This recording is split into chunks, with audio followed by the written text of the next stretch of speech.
تتجه الأنظار إلى ملعب بالحميت العربي بمدينة مستغانم، حيث يستضيف فريق ترجي مستغانم نظيره أولمبيك أقبو في مباراة قوية لحساب الجولة 16 من الدوري الجزائري لكرة القدم لموسم 2025-2026.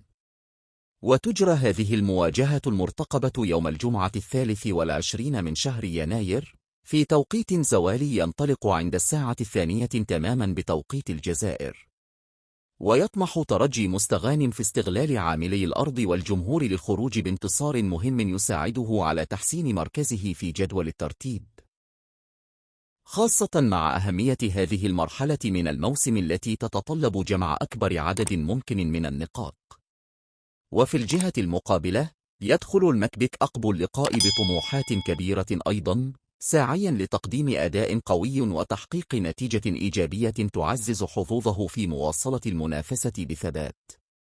وتعد المباراة إحدى أبرز مواجهات هذه الجولة نظرا لقيمة الفريقين ورغبة كل طرف في العودة لسكة النتائج الجيدة.